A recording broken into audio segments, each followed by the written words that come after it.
Et ce repas m'amène à un total calorique, je crois, d'environ 3100 calories. Ouais, bah là, on est à moins de 2000 cales. Yo! Aujourd'hui, vidéo, une journée dans mon assiette. Comme vous pouvez le voir, je suis en cut. Parce que avec les fins de... Oula, ça bégayait dès le début. Avec les fêtes de fin d'année, j'avais pris environ un peu moins de 2 kilos. Bon, on se doute que ce n'est pas que du muscle. Donc c'est une majorité de gras. J'ai voulu, en ce début d'année, partir sur un cut. J'ai remarqué d'ailleurs que j'ai fait la même chose l'année dernière, comme quoi.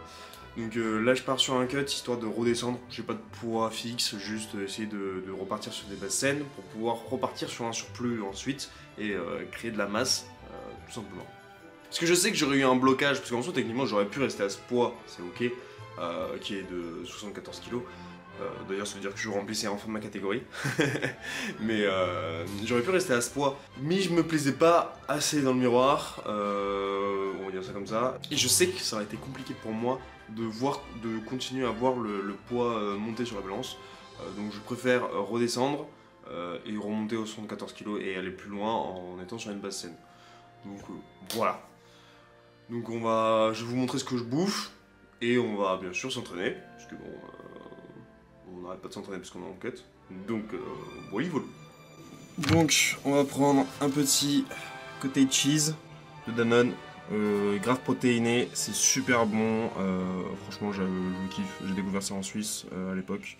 Vraiment une pure dinguerie, donc je conseille. Et avec ça, on va me prendre des petites clémentines. Je vais en prendre une. Voilà. Et avec ça, on sera bon. Donc je vais manquiller ça, ça fait environ 24-25 grammes de prot pour moins de 250 kcal, donc c'est impec. Je fais ça, je fais un peu je pense de montage ou que sais-je, et j'irai là ça après. Changement de programme, j'ai le plombier qui vient aujourd'hui, donc surtout ce matin, donc je vais sûrement déjeuner et après aller à la salle. Donc bon, là je vais finaliser le montage, parce que du coup j'ai eu le temps de pas mal avancer sur la vidéo montage du 5 à 7. Donc je vais terminer ça, mettre les musiques, etc. Et on sera good. Et il faut que je fasse la minière aussi. Et après on sera good.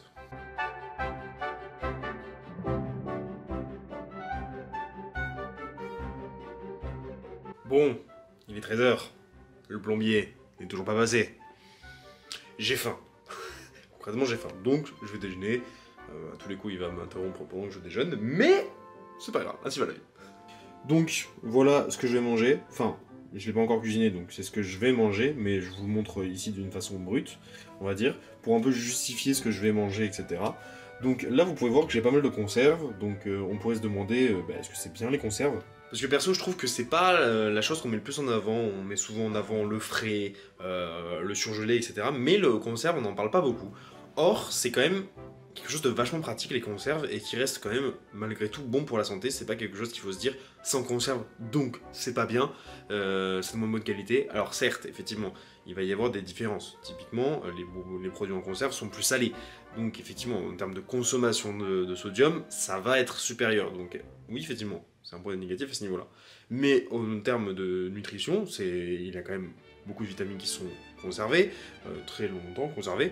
Il y a toujours les fibres dans les haricots verts que je vais manger, et le saumon, les oméga 3 qu'il y a dedans, les acides gras polyinsaturés, sont toujours présents et sont toujours de bonne qualité. Donc, pourquoi s'en priver? Il y a des personnes qui n'osent pas qui ne mangent pas de poisson gras, et qui se disent oui, mais moi j'ai pas un bon poissonné, etc., et qu'ils aiment pas. Ou qui trouvent pas pratique, qui trouvent pas le temps de le manger. Vous prenez en conserve, et puis voilà, vous en mangez quand vous voulez en manger. Bref, c'est vachement pratique. Ensuite, donc ça c'est pour mon plat de résistance que je vais faire chauffer au micro-ondes. C'est simple, pratique, en plus les conserves, donc c'est nice. Et ensuite, flocons d'avoine, environ 70 grammes. En vrai, précisément 69, RPZ Bleu Rhône.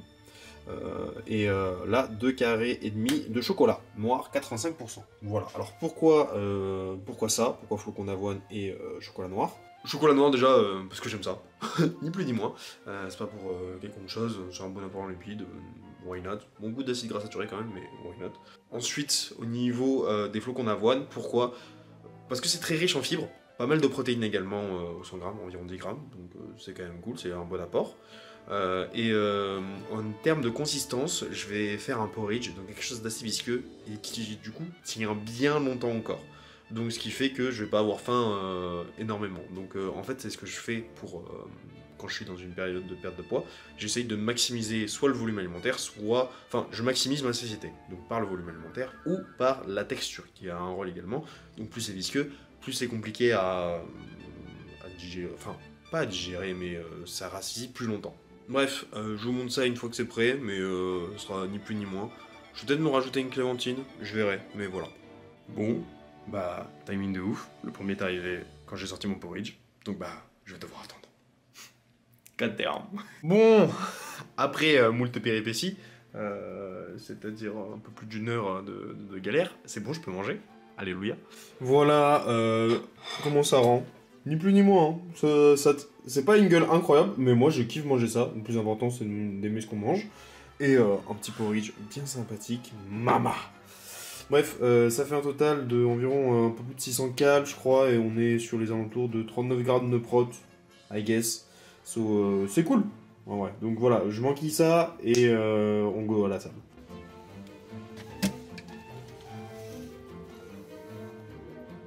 Alors là, je suis choqué. Genre, elle est charbonne.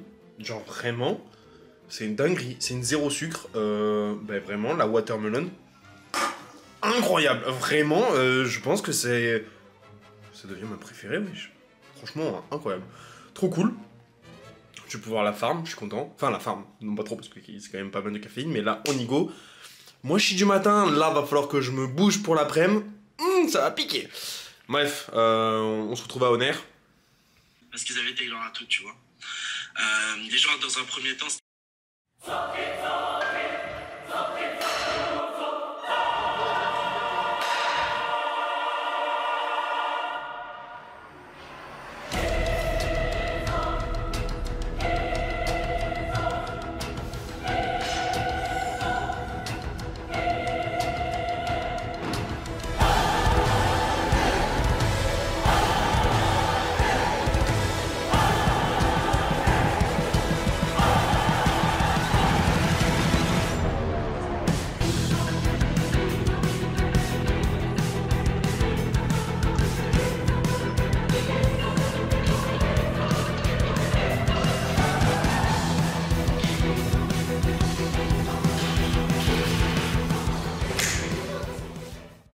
Bon, il y a beaucoup de bruit, mais normalement vous devrez m'entendre, j'imagine. Vachement content. Pour expliquer un peu le contexte, techniquement, là je suis en deload. Genre parce que c'est un bloc qui va durer plus longtemps que d'habitude, c'est-à-dire 5 semaines. Donc c'est censé voler. Mais là ça devait être RPE 6. Franchement, c'est impossible à estimer, mais là je pense que j'étais RPE 4 quoi. Genre vraiment, c'est passé si fluide. C'était incroyable, j'étais trop stack, je me sentais trop bien. La depth, mais elle est beaucoup trop importante. Genre c'est trop bien. Bref, vachement cool. D'accord, je pense que je vais faire un peu au même poids parce que ça sert à rien là, c'est easy genre. Non, j'ai capté ce que je vais faire. Ça je vais compter comme une série de volumes, genre type back-off, et je vais mettre plus lourd. Je vais mettre 137,5, ce qui je pense me fera atteindre le bon RPE.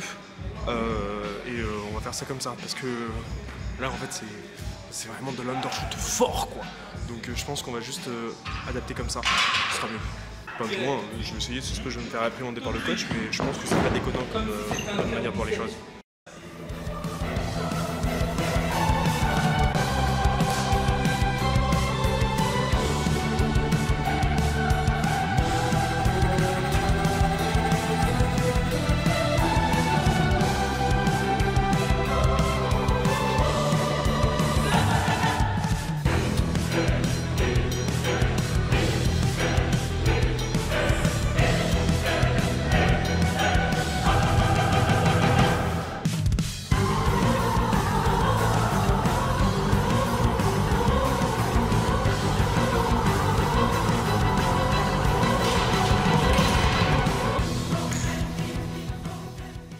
Bon, ce côté était juste on fire.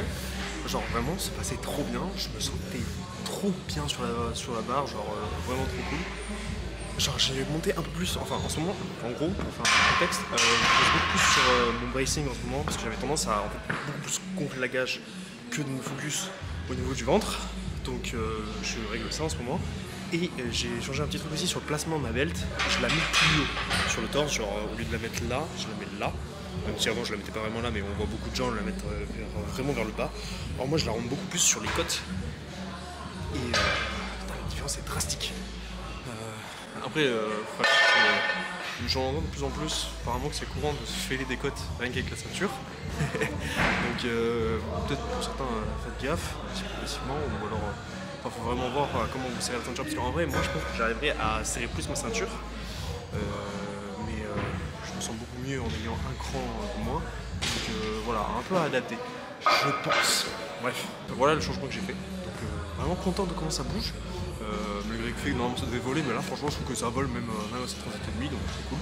Là, comme vous pouvez le voir, j'ai commencé le bench, parce que le shot, c'est pas une série de travail à 50, je suis nul au bench mais quand même.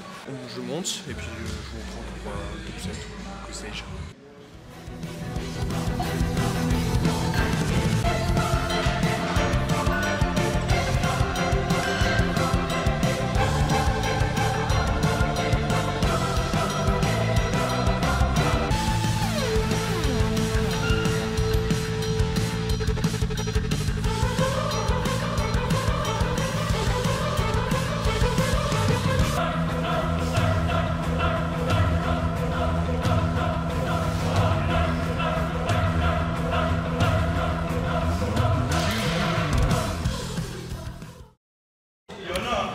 Bon, bah c'est grave crème. Je pense que j'ai un chouïa undershoot. Je devais faire RPE7, là franchement j'étais 6,5. Donc en vrai c'est vachement ok. Donc sachant qu'on est début de bloc, franchement ça me dérange pas trop d'undershoot, du moins aussi peu. Au squat j'avoue que bon, j'avais vraiment... Au squat j'avais vraiment beaucoup d'undershoot, donc c'est pour ça que je me suis permis de refaire, mais là franchement je suis content. Je vais faire les back-off. Je vous filmerai peut-être un peu d'exo accessoires, je verrai, c'est vraiment pas sûr, mais je vais terminer ma séance tranquillement et on se retrouvera après. Bon, pour le fun, je vais vous montrer ma dernière série de hack squat. Vous voyez à quel point j'en chie, malgré le fait que ça va sûrement être que un RPE7. J'en chie de ouf sur cette exo. Il faut ce qu'il faut.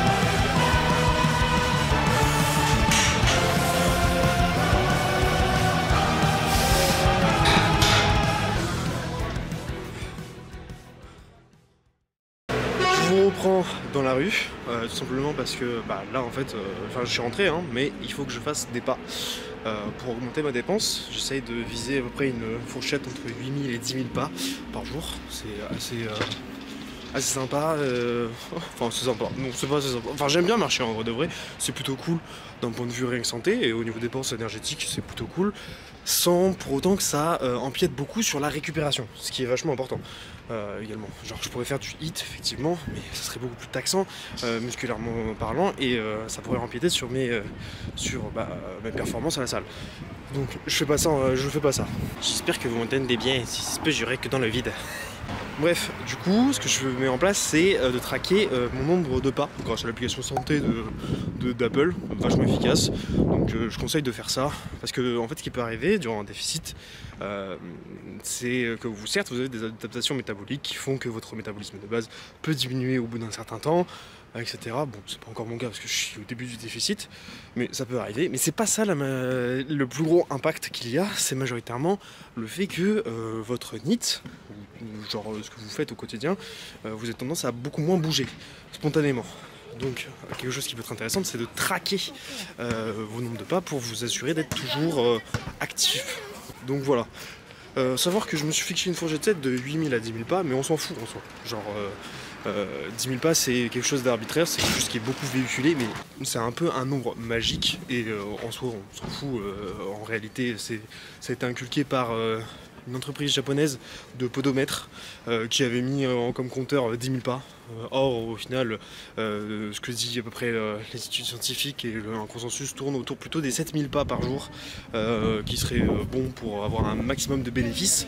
Alors certes, si vous faites plus de pas, il y a plus de bénéfices, on est d'accord. Mais la majorité des bénéfices sont obtenus à partir de 7 000 pas. Donc ne vous entêtez pas forcément à atteindre les 10 000 pas, sauf si vous voulez augmenter votre dépense énergétique. Mais voilà, c'est pratique aussi de vous parler, parce que du coup, ça passe plus vite. Genre là, j'ai déjà bien marché, relativement. Donc c'est plutôt cool, mais moi personnellement quand je marche comme ça, sans but, j'aime bien écouter des podcasts, personnellement. À savoir que c'est très bizarre de se filmer alors que vous êtes dans la rue et vous croisez plein de gens, etc. Mais faut croire que j'ai passé cette frontière de me balader avec des gens qui peuvent potentiellement me juger. Bref, je vous conseille d'écouter potentiellement des podcasts. Moi j'aime bien en écouter au niveau du développement perso ou en sujet de la force. Genre typiquement, j'aime bien Rendez-vous musclé de Hugo Owona, j'aime bien Expansion d'Eric Flag, j'aime bien Strange Strategy aussi également, pour avoir des visions intéressantes. Donc voilà, je vous conseille des podcasts, c'est assez cool. Et donc si vous avez si vous saviez pas quoi écouter, voilà quelques podcasts à écouter. Bref, au sujet de ma séance, franchement je suis grave content. Vous avez vu le squat, j'en chie de ouf, mais c'est ça qui est bon. J'ai toujours l'impression que je peux grind sur le squat, c'est terrible. Mais franchement je suis content. Genre là c'est un début de bloc, qui plus est qui commence light, et ça bouge super bien. Donc on a hâte de voir ce que ça va donner pour la suite. Bref, je vous reprends pour le dîner de ce soir, et je vais finir ma marche, voilà. Du coup, dîner, qui sera du coup une poêlée de légumes surgelés. Comme je vous le disais, surgelé c'est très cool aussi. Donc c'est une poêlée basquaise si je dis pas de bêtises. Donc en vrai un peu calorique parce qu'il y a pas mal d'olives etc. Donc là on est à peu près sur 200 cales. Voilà, alors que souvent des poêlées de légumes vous pouvez facilement en avoir pour moins, mais c'est pas très grave dans mon cas. On va partir sur 2 clémentines et sur une bûche légère entière. Donc voilà, moins 30% de matière grasse. Franchement, le fromage allégé, c'est une super valeur. Frérot, fais le focus. Mais c'est vachement cool parce que du coup, on a beaucoup moins de fats et on a pas mal de prot au 100 grammes. Donc là, c'est vachement cool. Genre au 100 grammes, on a 23 grammes de prot pour seulement 205 cales. Donc c'est une très bonne source. Pour tous les végétariens, potentiellement, ça peut être végétarien, ça peut être cool. Donc je conseille, même moi qui suis omnivore, franchement j'adore. Du coup 2 clémentines, cette poêlée, et une barre de protéines que je vais vous sortir. Voilà, une de MyProtein, c'est celles qui sont avec couche. Donc 20 grammes de prot pour environ 200 cales. J'ai jamais testé celle-là au chocolate bacon butter, bretzel, mais elle a l'air plutôt cool. Donc du moins les autres layers sont cool, donc j'aime bien. Et au moins ça me fait un peu un truc à mastiquer, ce qui augmente ma satiété, donc c'est nice. Avec tout ça, ça me fait arriver à un total calorique d'un peu moins de 1800 calories pour 130 grammes de prot, ce qui est très bien pour mon cas. On est sur un bon déficit, sachant que avant je me maintenais pour mon poids de corps à 72 kg pour 2600-2700 calories. Donc là on est sur un bon déficit, assez élevé. Je me fixe du coup un peu moins de 2000, c'est jamais très fixe, des fois je peux être à 1600, des fois 1800, etc. Aujourd'hui c'est à 1800. Est-ce que je fais ça tout le long de la semaine? C'est pas forcément l'objectif. Si à un moment je dois être au-dessus des 2000, c'est pas grave, c'est un jour un peu plus haut, potentiellement même au maintien, et ça arrive, c'est pas grave dans l'ensemble. Si au total sur votre semaine vous êtes en déficit, vous allez perdre quoi qu'il en soit, même si vous avez des jours en maintien, donc c'est pas grave. Pas pour autant, par exemple, le dimanche j'ai une sortie, on va manger italien, peut-être que ce jour-là je serai pas en déficit, c'est pas grave, s'y va la vie. Donc voilà mon approche actuellement en termes de nutrition. Donc j'espère que ça vous aura intéressé de voir un peu la cut dans un power. Enfin, la cut dans un power. La cut d'un power. Et que ça vous servira pour vous. Ou que ça vous aura tout simplement diverti, ni plus ni moins. J'espère que le format en tout cas vous aura plu. N'hésitez pas à me dire ça en commentaire, échanger. Je réponds à tous les commentaires, donc faites-vous plaisir si vous voulez parler de n'importe quel sujet. Go. Et on se retrouve pour une prochaine vidéo. Ciao!